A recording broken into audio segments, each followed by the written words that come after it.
La vie est un livre. La vie est un livre. Mesdames, messieurs, chers humanistes, je voudrais commencer par une image simple. Une image que nous connaissons tous. Celle d'un livre. En passant, je m'adresse aux humanistes. Donc je ne serai pas rapide. Je serai intentionnellement lent. Alors je parle donc de l'image d'un livre. Parce que la vie est comme un livre. Elle a une couverture, elle a un titre, elle a un début, mais surtout, elle a des chapitres.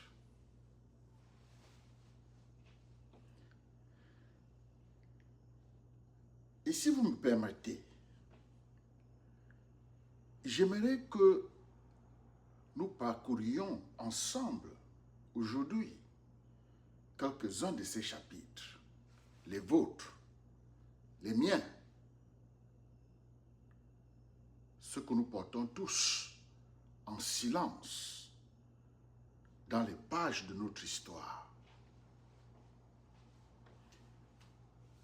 Commençons par le premier chapitre.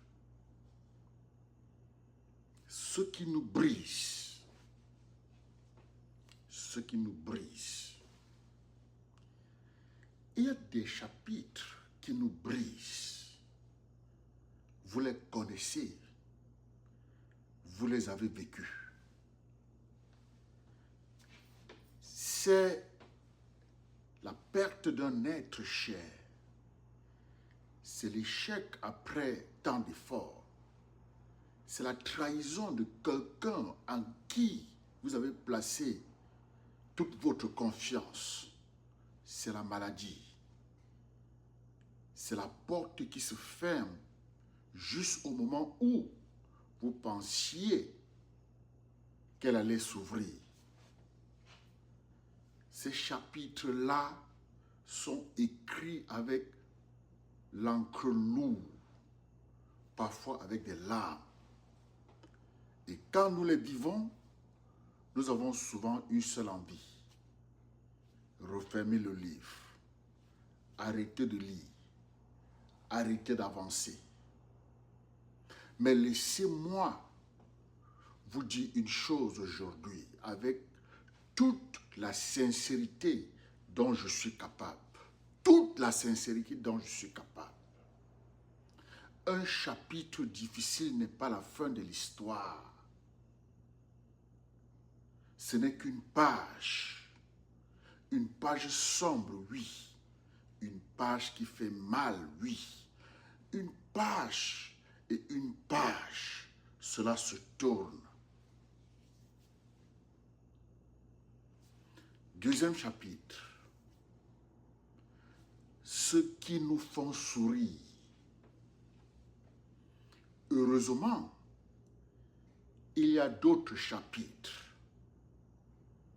Ceux qui nous font sourire. La première fois que vous avez tenu la main de quelqu'un que vous aimez,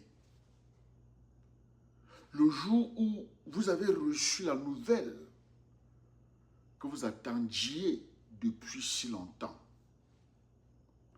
le rire d'un enfant,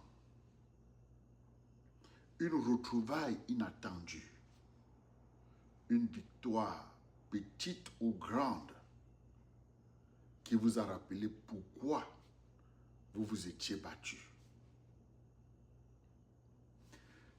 Ces chapitres-là sont précieux, non pas parce qu'ils sont faciles, mais parce qu'ils nous rappellent une vérité essentielle. La vie, malgré tout, sait encore nous offrir de la lumière. Et cette lumière-là, mes amis, chers humanistes, cette lumière-là, nous devons apprendre à la reconnaître, à la savourer, à ne jamais la tenir pour acquis. Troisième chapitre. Ce qui nous transforme. Ce qui nous transforme. Et puis, il y a un troisième type de chapitre, le plus rare, le plus puissant. Ce sont les chapitres qui nous transforment pour toujours.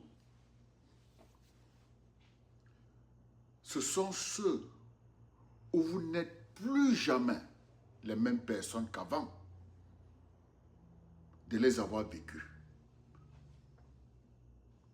Comme ceux que nous vivons entre les combattants et cette histoire de ABC.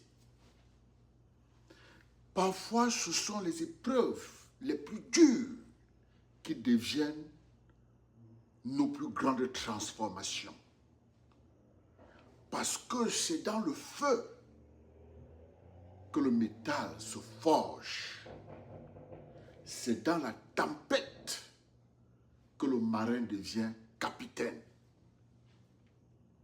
Et toutefois, ce sont des rencontres, des mots, M-O-T-S, un instant, une décision que vous avez prise seule dans le silence de votre chambre et qui a changé la trajectoire entière de votre existence. Que Dieu bénisse cette saison de ABC et le combat. Ces chapitres-là ne se lisent pas seulement. Ils s'inscrivent en nous. Maintenant, parlons de la vérité qui relie tout. Alors, laissez-moi vous poser une question ce matin. Combien d'entre nous ont voulu, à un moment donné, refermer le livre trop tôt? Combien? Combien d'entre nous, après un chapitre difficile, ont pensé, c'est fini, il n'y a plus rien à écrire?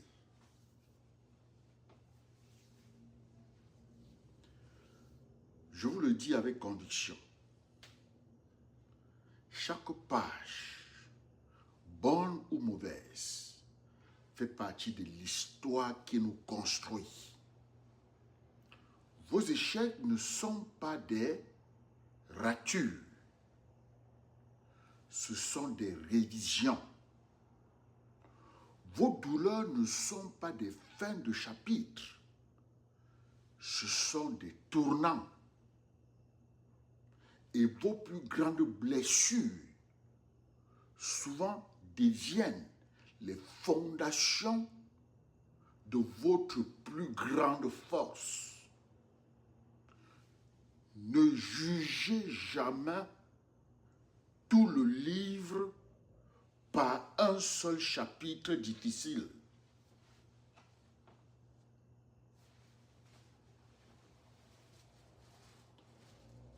Nous vivons dans un monde qui nous pousse souvent à vouloir des résultats immédiats. Un monde qui nous fait croire que si un chapitre est douloureux, alors l'histoire entière est un échec. Mais ce n'est pas vrai. C'est pas vrai. L'histoire d'une vie ne se juge pas au milieu du livre. Elle se juge à la fin. Et même là, continue d'inspirer bien après la dernière page. Alors je vous invite aujourd'hui, chers humanistes, à adopter une posture de conscience pour comprendre ce que chaque chapitre vous enseigne. Une posture de cohésion pour ne jamais oublier que vous n'écrivez jamais seul. Il y a toujours des mains qui tiennent la plume avec vous. Une famille, une communauté, des amis. Et une posture de courage pour tourner la page, même quand elle est lourde, même quand elle fait mal, même quand vous ne savez pas encore ce que dira la suite. Alors, à vous qui m'écoutez aujourd'hui, peut-être que vous traversez en ce moment même un chapitre difficile. Peut-être que la page que vous vivez est lourde, incertaine, douloureuse. Je ne veux pas vous dire que ce chapitre ne compte pas. Il compte. Il fait partie de vous. Mais je veux vous dire ceci, avec toute la force de ma conviction. Ne fermez pas le livre maintenant. Parce que votre plus beau chapitre n'est peut-être pas encore écrit. Il est juste là, sur la page suivante, attendant que vous ayez le courage de la tourner. Je vous remercie. Je suis Nestor Nana. Je suis humaniste et développeur d'hommes avec grand H.